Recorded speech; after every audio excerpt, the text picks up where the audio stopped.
Buenas tardes a todas y a todos. Muchísimas gracias por venir a esta segunda sesión del Seminario Cultura, Arte y Género, seminario permanente para otras historias posibles. Es un placer teneros a todos aquí, los que estáis presencialmente, las personas que también están conectadas virtualmente. Y bueno, simplemente voy a hacer una brevísima introducción para dejar paso a mi compañera Irene Barreno, que pueda presentar a la ponente que tenemos hoy, pero no quería empezar sin agradecer precisamente a nuestra ponente, a Beatriz Fernández de Castro, que esta tarde nos acompañe hoy aquí. Es estupendo poder tenerla. Nos conocimos en un seminario, precisamente en un seminario de investigación en Cádiz, que ella y el grupo al que pertenece organizaban allí, en la Universidad de Cádiz. Y bueno, aprovechando que justamente se encontraba en Madrid realizando una estación de investigación, pues nos pareció muy apropiado y muy buena idea poder tener esta oportunidad de que participara en nuestro seminario y de compartir aquí su investigación esta tarde, que además es una investigación muy interesante y que creo que comparte puntos en común de muchas de las personas que participamos y que estamos en este seminario. Así que, Beatriz, muchísimas gracias por venir esta tarde. Es un placer tenerte y sin más dilación, le doy la palabra a Irene para que pueda presentarte con más detalles. Muchísimas gracias. Nada, pues bueno, lo primero, muchas gracias, Carmen, por la dirección y por la coordinación de este estupendo seminario, que bueno, pues ya parece que va arrancando más. Muchas gracias a todas y a todos por haber venido hoy, por acompañarnos, como decía Carmen, también online. Y por supuesto, muchísimas gracias a ti, Beatriz, que bueno, como decía Carmen, pues voy a presentarla un poco para quien conozca menos su trayectoria. Beatriz Fernández de Castro es graduada en Historia por la Universidad de Cádiz, donde también realizó el máster en Estudios de Género, Identidades y Ciudadanía. Desde 2019 pertenece al grupo de investigación Género e Historia de la misma universidad y también al proyecto coordinado Género, Cultura y Subjetividad más allá de las políticas del conocimiento de los siglos XV al XX. Actualmente tiene un contrato predoctoral para la formación del profesorado universitario del Ministerio de Universidades que desarrolla en el área de Historia Contemporánea y está realizando su tesis doctoral sobre las mujeres artistas de los últimos años del franquismo y durante la transición española, ¿no? Sus líneas de investigación son la historia de las mujeres en relación con el arte español del siglo XX y también las relaciones que se establecieron entre estas mujeres artistas y los movimientos sociales contemporáneos, ¿no? Ha realizado estancias de investigación en el Instituto de Historia Contemporánea de la Universidad de Nova de Lisboa y en la Universidad Complutense de Madrid. Y dentro de sus publicaciones, pues bueno, dentro de su trayectoria destacan sobre todo dos ejemplares muy recientes, ¿no? Que son Mujeres artistas españolas en la década de los 70, un análisis desde el enfoque de género, en el libro Feminismos aplicados, un enfoque desde la educación, género, violencia estructural y los movimientos sociales, publicado por Dickinson en 2022, y Reconstruyendo la historia del arte, Mujeres artistas en el tardofranquismo y la transición española, una aproximación historiográfica, en la colección Mujeres, Historia y Feminismo de Comares, publicado también en 2022. Perdona. Así que bueno, sin más le dejamos paso a la ponente, que estamos seguras de que va a ser una sesión maravillosa, así que no te quitamos más tiempo. Bueno, buenas tardes a todas y a todos. En primer lugar, quería dar las gracias a las organizadoras, tanto a Carmen como a Irene, por su invitación para participar en este seminario de Cultura, Arte y Género. Me hace especial ilusión. Y también por apostar por desarrollar este tipo de iniciativas y de actividades con el trabajo que ello implica, con un formato que me encanta, porque pienso que el tiempo posterior de debate puede ser tremendamente fructífero y provechoso de cara a poder confrontar ideas y puede enriquecer mucho esta investigación que estoy desarrollando. Debo decir que lo que voy a presentar a lo largo de los próximos minutos son las primeras aproximaciones a un estudio que es todavía muy incipiente, al que espero poder seguir dando forma en los próximos años y que se enmarca en uno de los capítulos de los que estoy desarrollando dentro de lo que es mi tesis doctoral. En ese interés por incorporar a las artistas y abordar los procesos de creación femeninos, quiero centrarme en un momento, en una cronología que tiene lugar pues hace apenas 50 años y esto para las y los historiadores podríamos decir que es antes de ayer, como bien dice, y en un contexto que es este ámbito ibérico, que resulta especialmente interesante en este momento porque va totalmente ligado a lo que viene siendo un profundo cambio político y social, como puede ser ese tránsito de procesos dictatoriales a democráticos en ambos países, ¿no? En España y en Portugal. voy a tratar de exponer brevemente las relaciones, los vínculos, los paralelismos, también podríamos decir, existentes entre las mujeres artistas peninsulares en la década de los 70.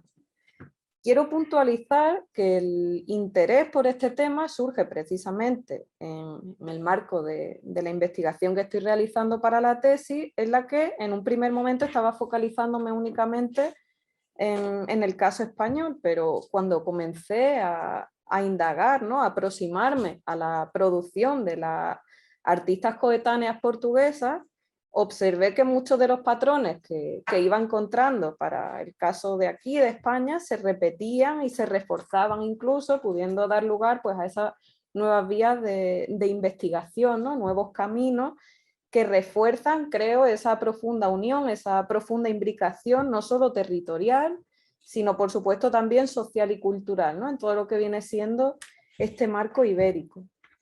¿Por qué plantear este enfoque conjunto? Pues bueno, en primer lugar, porque la idea era poner en contacto todas esas revoluciones, podríamos decir, ¿no? Considerando que los cambios estructurales que tienen lugar en las sociedades española y portuguesa, marcadas, insisto, en aquel momento por el tránsito de regímenes dictatoriales a democráticos, se traducen también en una producción artística femenina en la que la ruptura estética, los renovadores puntos de vista y los múltiples cuestionamientos sobre los roles de género pues son también una constante, ¿no?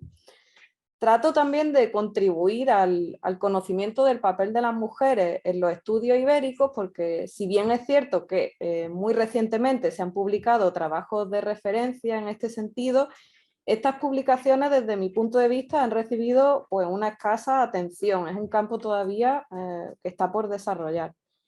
¿Y por qué hablo de enfoque transnacional y no internacional? Que creo que también es importante puntualizarlo. Pues porque no quiero centrarme únicamente en las relaciones entre los estados, o en este caso entre los actores que representan a esos estados, ¿no? Sino en aquellas que se entablan entre grupos sociales, en este caso entre mujeres artistas, que a través de sus actividades pues desafían no solo la propia soberanía del Estado, sino también la hegemonía de esa frontera y de esa ideología de carácter nacional, ¿no? Quería contribuir, poner mi granito de arena, por así decirlo, para dejar atrás ese costas voltadas, ese vivir de espaldas en castellano, dando cuenta de esa profunda imbricación que ha caracterizado la trayectoria de España y Portugal en la contemporaneidad y más si cabe en el siglo XX, ¿no? Tratando de demostrar que existen pues, una serie de patrones, de elementos que se reproducen en ambos estados, dando lugar a lo que podría considerarse como un modelo ibérico en cuanto a las relaciones y al intercambio e influencia artística se refiere en este sentido. Insisto una vez más que es una investigación muy incipiente, pero que creo que puede servir de arranque, de punto de partida para otra serie de trabajos futuros que se centren en analizar pues, precisamente esas redes ibéricas, ese diálogo, ese intercambio entre mujeres artistas en lo que respecta al plano cultural, ¿no? Si nos ceñimos al contexto histórico, la contemporaneidad ibérica dispone pues, de una serie de rasgos comunes que han posibilitado el desarrollo de procesos considerablemente parecidos, ¿no? En los últimos 200 años. Así por citar grosso modo algunos ejemplos, pues bueno, una industrialización bastante tardía y limitada con respecto a lo que vienen siendo el conjunto de países del entorno, esa condición de países losers, podríamos decir, ¿no? De países perdedores en la edad contemporánea, desde finales del 19, esos grandes imperios modernos que se desintegran a partir de este momento. Y bueno, también ese alejamiento de Europa, no solo por la barrera física que supone o que conforman los Pirineos, sino también por otra serie de condicionantes pues, culturales, sociales, antropológicos y por supuesto políticos que bueno, creo que todas y todos conocemos, ¿no? Pero voy a centrarme en esta década de los 70, en el ocaso, podríamos decir, de las dos dictaduras más longevas de lo que viene siendo este contexto europeo del momento, en plena Guerra Fría también, que es relevante, porque se produce una relativa liberalización, podríamos decir, una progresiva apertura hacia el exterior en el plano económico, y también ese propio desgaste sistemático de las estructuras, digamos, orgánicas de ambos regímenes, ¿no? Ello da lugar, pues bueno, a lo que podéis apreciar en las imágenes, ¿no? A procesos de movilización social, de un fuerte clima de descontento, de protesta contra las dos dictaduras, que ya son percibidas pues, como un mero lastre tanto a nivel interno como en el resto de países del contexto democrático de todo lo que marca ese bloque occidental, ¿no? Y tampoco debemos perder de vista, insisto, las particularidades históricas de ambos estados, ¿no? Pues como pueda ser pues, la propia organización en torno a una monarquía en España o república en Portugal, la diferencia en torno a las distintas nacionalidades en el caso español, o en el caso luso, la cuestión de la guerra colonial, ¿no? Pero atendiendo a las conexiones que se generan en el mundo del arte y al papel jugado por las mujeres artistas en este ámbito ibérico, observamos que en ambos países coincide precisamente con ese momento de arranque de lo que se conoce como segunda ola del feminismo, que es un marco en el que cuestiones como son la discriminación estructural que sufren las mujeres pues ganan una mayor visibilidad. El movimiento feminista es en este momento cuando toma un fuerte impulso en ambos países, incorporando pues, nuevas luchas ligadas a todo lo que son derechos sexuales, reproductivos, a la promoción de las mujeres, cuestiones sobre el empoderamiento y demás. Y ahora voy a entrar en un tema que considero un tanto polémico, que es bastante discutido a nivel historiográfico, pero que bueno, yo tengo una postura clara en ese sentido. ¿Debemos hablar de un arte feminista? Yo digo no. ¿De un arte influido por el feminismo? Sí. ¿Por qué? ¿Por qué soy tan radical en este sentido? ¿Porque somos ibéricas y no anglosajonas? Pues no. A ver, sí, voy a puntualizarlo, sí, pero no. Sería una postura muy reduccionista, creo, y voy a intentar explicarme, ¿no? Hay que tener presente que la proyección del ideario feminista en estas producciones artísticas toma especial fuerza en este periodo. Y algunos autores, sobre todo del ámbito anglosajón, perciben este arte feminista de los 70 como un movimiento más dentro de todo lo que conforma pues, esas vanguardias incluidas dentro del posmodernismo, ¿no? Por poner un ejemplo que me llamó especialmente la atención en este sentido, libros y manuales clásicos como puede ser pues, la historia del arte de Hanson, ¿no? Creo que todas y todos lo conocemos, que tiene la edición más reciente, me parece que en el año 2010, la tradición occidental sigue siendo, insisto, una herramienta imprescindible para este conocimiento y difusión del arte occidental. Incluye al feminismo o al arte feminista en el arte que aparece como un movimiento artístico presentado dentro del capítulo Arte con fines sociales, ¿no? Y lo acota, todo lo que lo limita a esta década de los 70. Esto desde mi punto de vista, vuelvo a insistir, es un reduccionismo bastante considerable, ¿no? Y tampoco termino de entender o de comprender muy bien la necesidad de constreñir, ¿no? de encerrar, de hacer un cajón estanco con una serie de reivindicaciones sociales que denominen a un movimiento o a un estilo artístico, ¿no? De hecho, esto ha sido bastante criticado precisamente en el ámbito ibérico.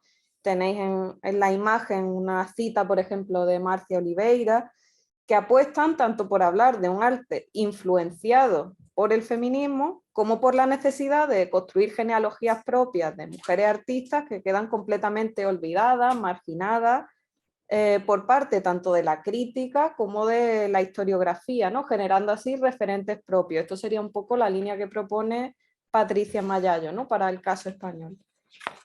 De todos modos, el último objetivo, ¿no? El fin último de cualquier intervención feminista, creo, en la historia del arte, no es únicamente incorporar a estas mujeres a los discursos tradicionales, los cuales obviamente consideramos que están incompletos, sino de construir las bases teóricas y las bases metodológicas sobre las que se sostiene la disciplina, para generar así, pues, podríamos decir, un cambio de paradigma que lleve implícita esta recuperación, ¿no?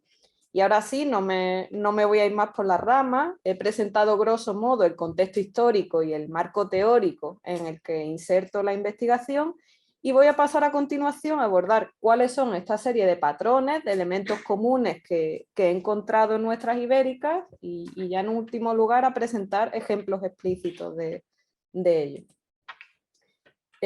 Venimos diciendo que tiene lugar, pues, una profunda alteración en el papel de estas artistas, surgiendo una producción que queda influenciada por el feminismo, ¿no? Y teniendo presente distintos parámetros, como puedan ser la procedencia, la clase social, la formación académica, la financiación institucional recibida o la ausencia de la misma, o sus contactos con los movimientos de disidencia política en el exterior, ¿no? El influjo extrínseco que podemos encontrar en sus producciones, o su propia identificación o no con el movimiento feminista, he tratado de establecer una serie de patrones comunes presentes en todas ellas, ¿no? Y voy a comentar estos elementos desde un punto de vista general, para posteriormente centrarme en casos particulares y en algunas obras concretas de estas artistas, ¿no? También voy a plantearlo, podríamos decir, desde un enfoque cualitativo, me explico, habiendo seleccionado a estas artistas estudiadas dentro del conjunto de aquellas que, desde mi propia opinión, desde mi punto de vista, comienzan a tener, pues, una importancia, digamos, sustancial, tanto por la estrategia como por los abordajes plásticos, creo que innovadores, que plantean a través de sus obras. También me parece necesario que no hay que tener en cuenta únicamente aspectos biográficos, sino realizar también una aproximación, una interpretación de las fuentes iconográficas, ¿no? de sus producciones, que no dejan de ser, pues, elementos clave a la hora de proporcionarnos información, pues, sobre las distintas problemáticas sociales del momento, ¿no? Y sobre esta articulación, podría ser, con los discursos feministas que se están planteando.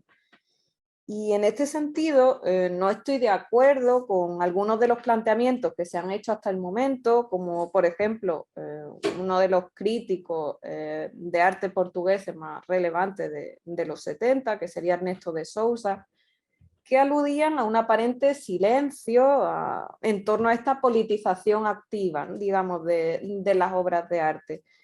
Creo que se han pasado por alto, se han obviado, pues, las sutilezas, las muestras un tanto subyacentes que aparecen reflejadas en muchas de estas producciones realizadas en el momento previo al cambio político. Recordemos, en Portugal, Revolución de los Claveles, 25 de abril del 74, y en España la muerte de Franco, noviembre del 75, ¿no? Respectivamente. Y los factores clave, los factores indispensables en ambos países, creo que son tanto la internacionalidad como la urbanidad. En lo que respecta, pues, a la formación de estas artistas emergentes, que destacan por la importancia creciente de aquellas que salen al exterior, que emigran, y la calidad, la innovación que proyectan en sus obras, ¿no? Sin embargo, es cierto que existe una condescendencia por parte de los críticos y por supuesto, pues, esa dificultad añadida de tener que compaginar la vida artística y la vida familiar, ¿no? Que de hecho llevan a muchas de ellas a abandonar su carrera de forma temprana. En el caso español, por ejemplo, tenemos ejemplos claros, pues, con Ana Peters, Isabel Olivé, Ángela García Codoñer, es decir, es algo en parte recurrente. Otras, sin embargo, pues continúan aportando una considerable renovación de los lenguajes existentes hasta el momento, y podemos percibir, pues, un lenguaje protofeminista, ¿no? Un interés por describir los problemas ligados, pues, a esa condición femenina que, a pesar de ser ignorada por la crítica del momento, es necesario incorporar a lo que entonces se conocía como arte político. Observamos cómo, de forma casi intuitiva, podríamos decir, muchas de ellas plasman estas realidades que paralelamente está desarrollando el movimiento feminista, pues, como puedan ser la política sexual, ¿no? Ese concepto surgido en torno a la segunda ola, la conciencia de los roles de poder en el espacio privado, la sexualidad, la opresión ligada a la familia, es decir, elementos clave. Teniendo en cuenta este incremento considerable del número de mujeres artistas en el contexto ibérico de los 70, creo que interesa tener presente cuál fue la promoción y la difusión que tienen sus producciones en los respectivos panoramas nacionales, ¿no? Y esto es bastante significativo en el caso portugués, porque en él constatamos, atendiendo ya a algo cuantitativo, en concreto pues a las publicaciones especializadas y a las exposiciones realizadas que encontramos en aquellos años, cómo a partir de los 60, concretamente de finales de los 60, se produce una alteración sustancial, podríamos decir, bastante considerable, tanto en cantidad como en la importancia que asumen estas mujeres artistas, ¿no? En este sentido, Portugal a finales de los 60 impulsaba a través de diferentes eventos fomentados por instituciones como la Sociedad Nacional de Bellas Artes, entre los que destacaban pues, precisamente la exposición que tenéis en la imagen, distintas exposiciones, conferencias sobre el papel de la mujer en el arte. Sin embargo, estos no tenían la menor intención, podríamos decir, de ser acciones de carácter feminista, porque las artistas que participaban en ello pues no sentían en términos generales discriminación hacia sus homólogos masculinos, ¿no? Estas exposiciones colectivas, sin embargo, sí continuaron siendo pues, la muestra más relevante del trabajo de estas artistas, cuya presencia en el panorama artístico nacional vemos que comienza a tener una mayor consistencia, que son artistas que posteriormente sí continúan en muchos casos sus carreras. Sobre esa negación del movimiento feminista en el arte, el ejemplo más evidente es la exposición Artistas Portuguesas en el año 77, precisamente en esta Sociedad Nacional de Bellas Artes, que se muestra en la imagen, que reunió exclusivamente obras de mujeres artistas tanto del ámbito portugués como del norteamericano. Por citar algunos ejemplos, pues estaban Ana Vieira, que veremos a continuación, Clara Meneret, Graça Morais o la icónica Paula Rego, ¿no? Se presenta pues como una exposición que pretendía revelar, cito textualmente el fragmento que aparece en la introducción al catálogo de esa exposición, multiplicidad de tendencias y técnicas de expresión propias del arte contemporáneo. Aunque las discusiones sobre el papel de la mujer en el ámbito artístico, la existencia o no de una esencia cultural, podríamos decir, femenina, y la desigualdad de género en el mundo del arte ganan un espacio considerable en esta muestra, nunca se reivindica explícitamente la posición feminista del evento, ¿no? Sino todo lo contrario. Vuelvo a citar también en la introducción de este catálogo, el mismo hecho de que solo se agruparan obras de mujeres fue motivo de sorpresa y cuestionamiento para un público poco acostumbrado a intervenciones similares. También hubo protestas de quienes consideran que las mujeres no sufren discriminación alguna en la vida artística. Ambas citas son realizadas por Silvia Chicó, que es una de las organizadoras de dicha exposición, ¿no?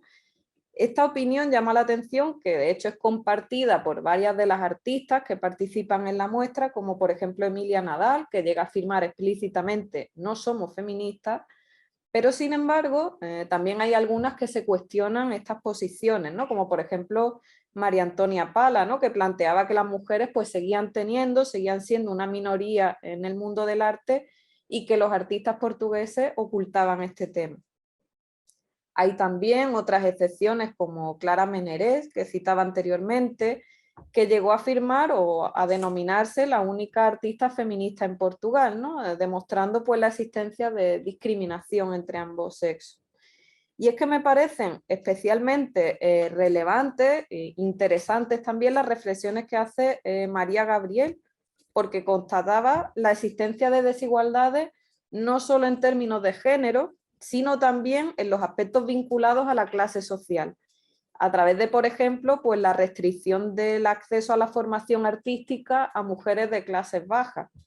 Y este punto, ya digo, que me parece clave porque, como vamos a ver más adelante, a través de los casos particulares de algunas de estas artistas ibéricas, todas pertenecen a familias o a grupos sociales que podríamos considerar de clase media, ¿no? Capaces de costear no solo la educación artística de su hija, sino también en algunas ocasiones pues, los gastos vinculados al traslado desde sus lugares de origen a ciudades en las que se desarrolla dicha formación, ¿no?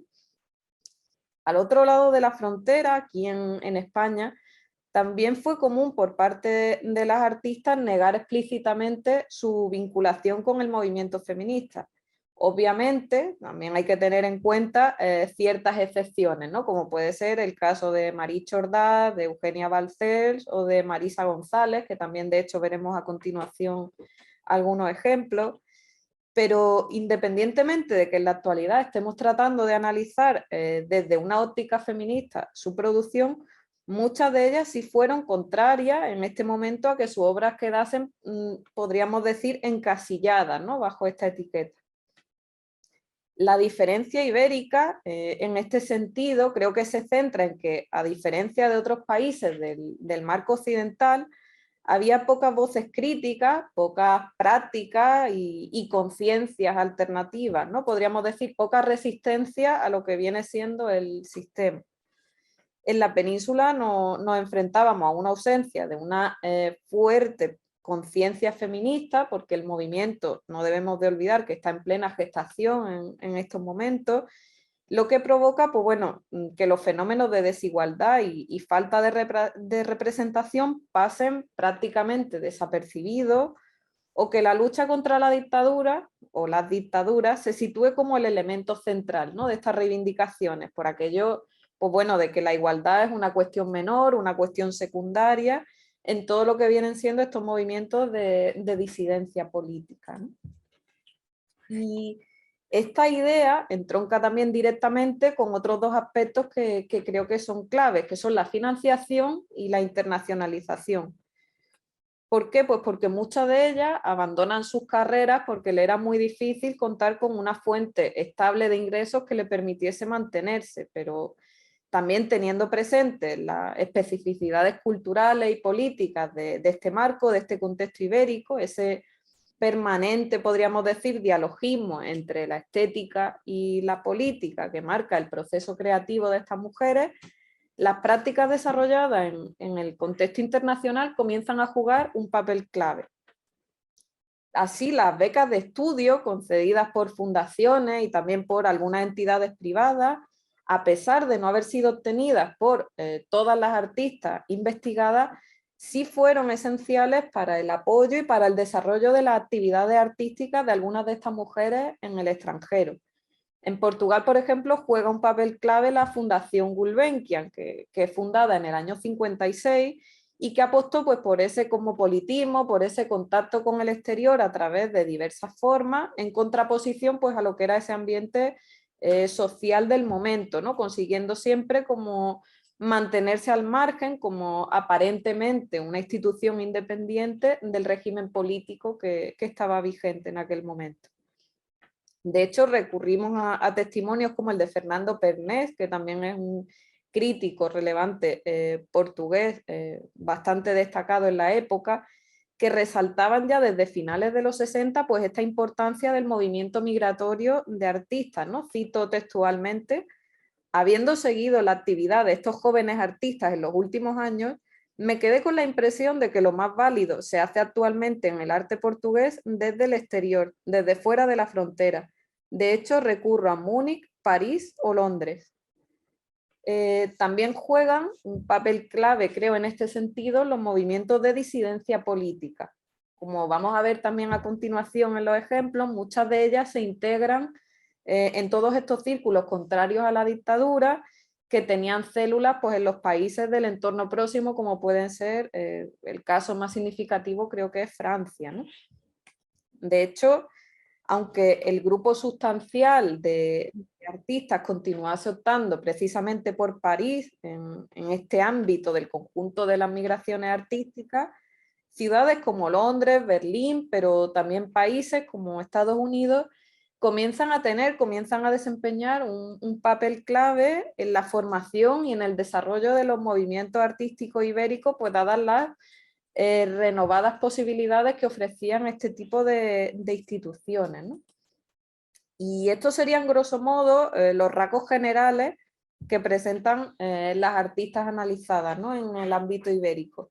Y ya a continuación voy a recurrir a ejemplos particulares en los que se manifiestan, pues, los patrones que vengo comentando, ¿no? Esa procedencia de un entorno social de clase media, ese interés por la formación artística, la marcha al extranjero para impregnarse de las nuevas prácticas desarrolladas en el exterior, y una producción con una clara influencia de este ideario promovido por el feminismo en los 70, y por último también ese retorno al país de origen. El primer ejemplo que planteaba es el de la portuguesa Lourdes Castro, que, por contextualizar, bueno, falleció hace apenas unos meses, creo que es interesante comentarlo. No consigo reproducir el vídeo, pero bueno, viene a reproducir el patrón que venimos contando, ¿no?, a lo largo de la presentación. Era de... ¿Se ha quedado sí, bloqueado? Bueno, si no lo dejo así... Era de Madeira, marcha a Lisboa a formarse en Bellas Artes, y a partir de los 70 se centra en estudiar las sombras chinescas, pues, a través de collage, de serigrafía y también de instalaciones, ¿no? El núcleo de su actividad artística podría decirse que es esa búsqueda constante en torno a la sombra. Finaliza sus estudios y consigue mudarse a París, precisamente gracias a una beca que consigue por la Fundación Gulbenkian, y comienza a publicar en una revista de arte experimental junto con otros artistas búlgaros, alemanes, portugueses también exiliados.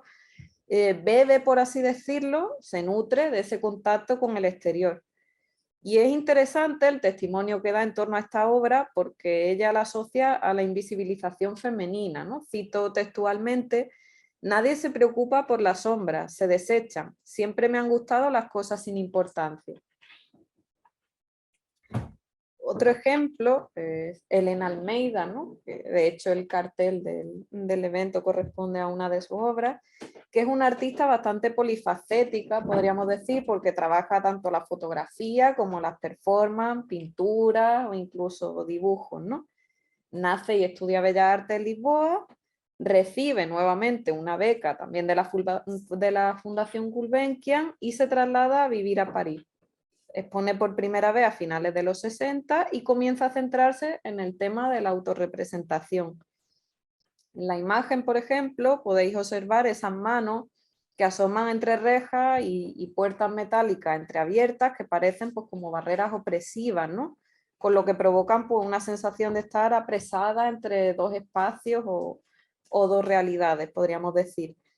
Y este trabajo creo que ilustra, pues, la situación de la mujer, ¿no?, atada a los quehaceres domésticos, y es también una especie de respuesta a la percepción del aislamiento artístico de la propia Almeida sentía con respecto al resto del mundo, pues, durante lo que son esos años finales de la dictadura, ¿no?, tanto desde el punto de vista cultural como político.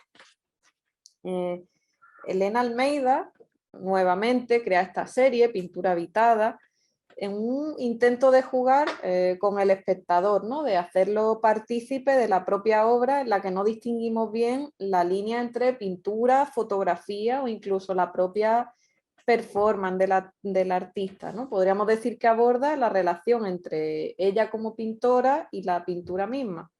Se reivindica, también podríamos decir, ¿no?, dando importancia al sentido de hacer la obra de ella como particularmente creadora, ¿no? Y a lo largo de la serie, que de hecho se compone de varias imágenes similares, he seleccionado las dos que creo más relevantes, cada gesto particular del cuerpo, pues, sugiere una relación concreta con el tiempo, ¿no?, cómo las relaciones, pues, circulan, cómo no son fijas. Ya para el caso español voy a recurrir a una de mis artistas fetiche, por así decirlo, porque, teniendo en cuenta los patrones que vengo comentando, ella sí se declara abiertamente feminista y además tiene un espíritu, creo que completamente revolucionario, rupturista, que que se ve, pues se refleja no solo en sus pinturas, sino también en su propia biografía. Me vaya a permitir que me salga un poco de la cronología, pero veréis que vuelve a cumplir estos patrones, ¿no? Es una, además creo, de las figuras más eclécticas, ¿no? Más polifacéticas del feminismo español, porque además de vincularlo explícitamente a sus pinturas, también participa activamente en él, pues como poeta, editora, guionista, llegando a ser la cofundadora del icónico Bar Biblioteca y posteriormente editorial feminista La Sal, ¿no? Es como completamente multidisciplinar. Nace en Tarragona y, reproduciendo este canon que vengo comentando, pertenece a una familia relativamente acomodada que en los 60 le permite trasladarse a Barcelona a estudiar Bellas Artes. Una vez que finaliza sus estudios, a mediados de la década, sus obras podemos decir que experimentan un giro radical, completo de 180 grados, un cambio de temática total. Y pasamos de obras pues, de un nulo contenido político, ¿no? Los clásicos paisajes, bodegones, a un toque completamente personal, intimista, que desde este momento pues, sienta lo que son las bases de su creación posterior, ¿no? Emplea pues, la política sexual, ¿no? Como eje central de su obra. Y esta revolución iconográfica total, que obviamente tiene un toque protofeminista, se refleja en obras que se centran en su cuerpo y que marcan una ruptura total con el entorno del momento, principalmente por dos motivos. Porque, para empezar, representa la sexualidad femenina, además desde la realización de una mujer, y ello es también un distanciamiento claro, podríamos decir, ¿no? Con la manera de reflejar esta temática con respecto a la tradición patriarcal masculina previa, y porque también se antepone, de hecho, artistas como Judith Chicago, que podría ser como la gran insignia anglosajona de ese mal llamado, desde mi punto de vista, arte feminista, ¿no? Y en este sentido hay que tener en cuenta que, al igual que muchas de las artistas influenciadas por el feminismo, en la España de estos años sale al exterior. Es decir, ella termina sus estudios en Barcelona y se traslada a París para insertarse de lleno en todo lo que supone pues, ese ambiente cultural en torno al mayo del 68 y a los círculos políticos de la juventud española opositora en la dictadura, ¿no?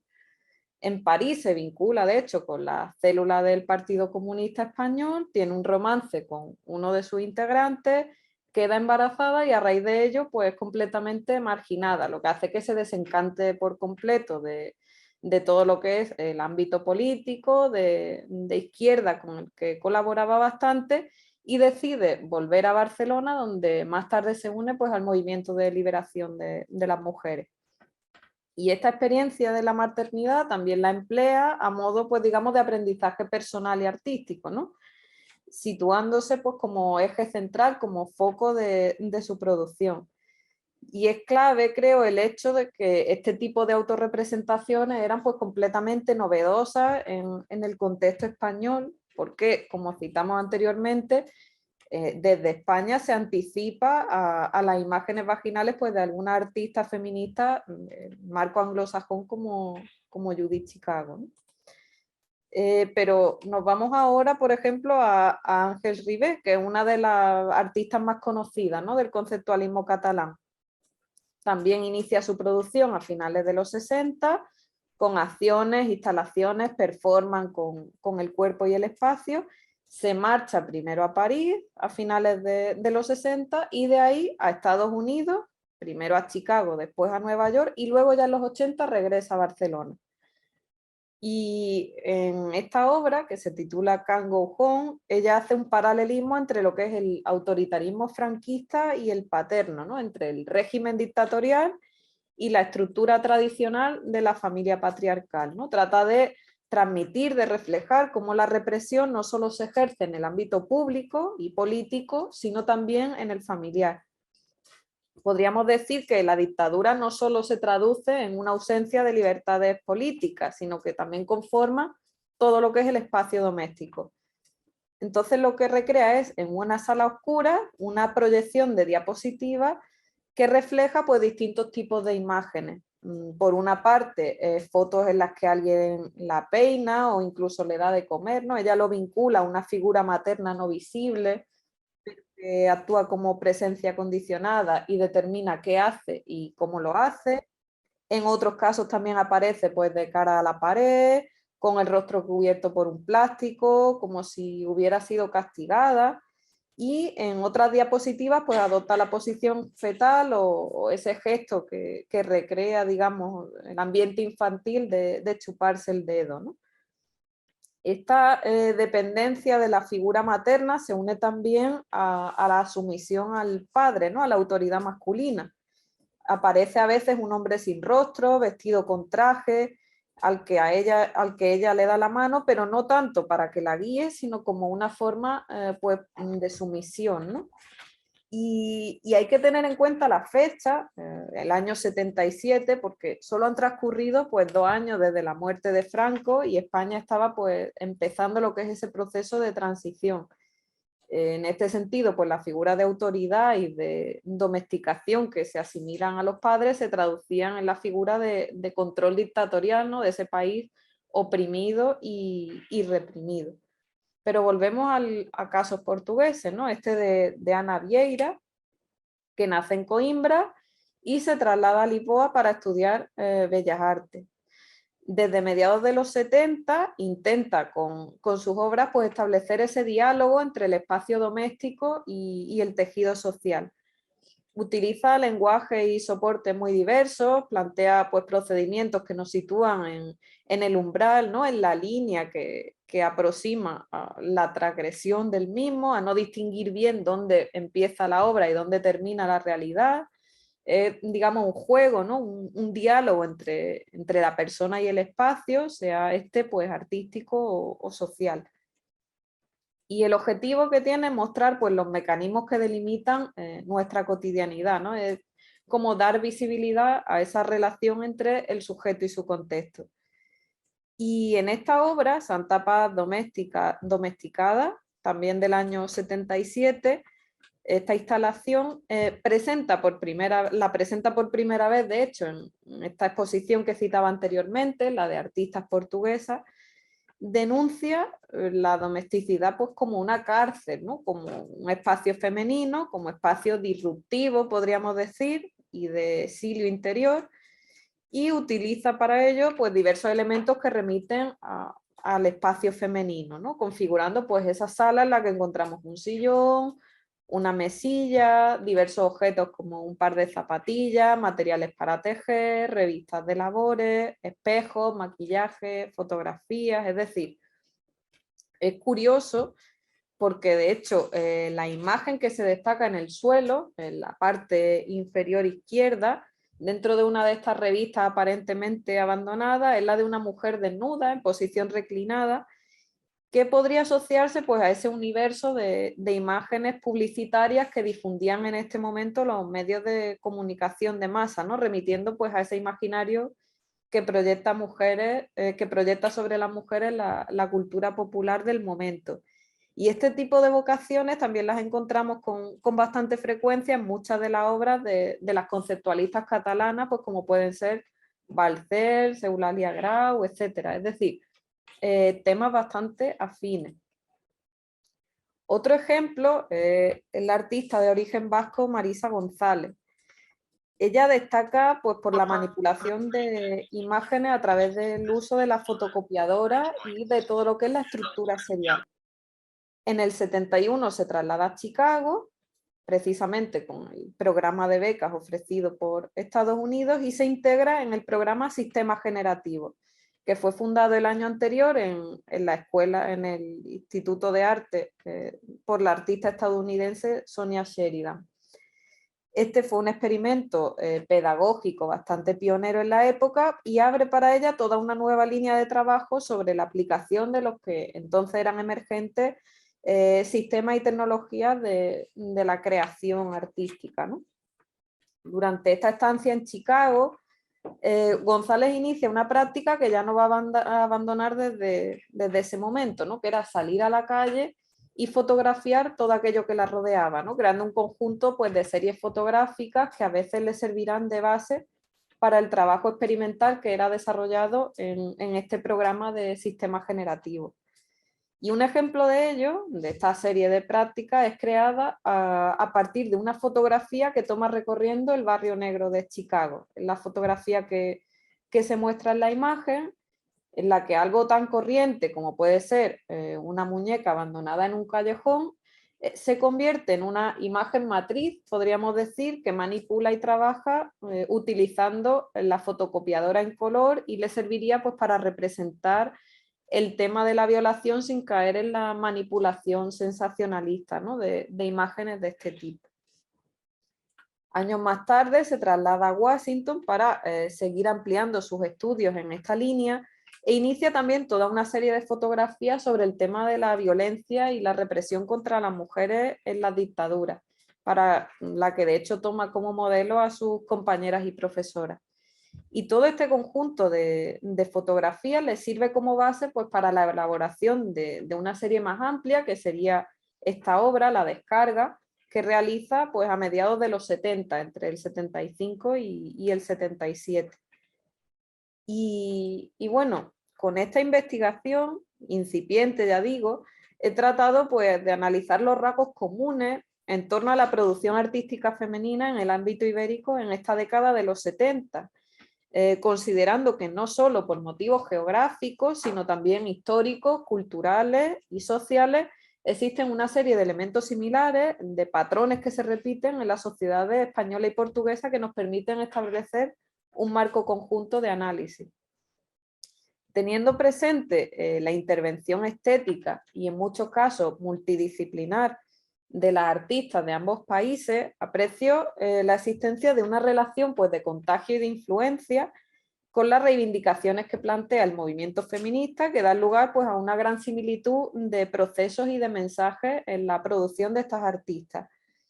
Y aunque considero que son prácticas tremendamente marcadas por la internacionalización y por la influencia que supone su paso por el extranjero, así como por la urbanidad, ¿no? Porque, bueno, recordamos que pertenecen a estratos sociales, podríamos decir, acomodados y reciben una formación académica en los grandes núcleos urbanos de la península. Tampoco podemos olvidar ni obviar el influjo que suponen estas estancias en el extranjero, en algunos casos financiadas, que les permiten impregnarse y tomar contacto pues, con los movimientos de vanguardia artística y social del momento en este marco occidental. Y todo ello pues, queda obviamente proyectado en su obra y marca la trayectoria artística de ambos estados, ¿no? La cual considero se encuentra incompleta al no quedar muchas de ellas insertas en los discursos actuales en torno al arte contemporáneo peninsular.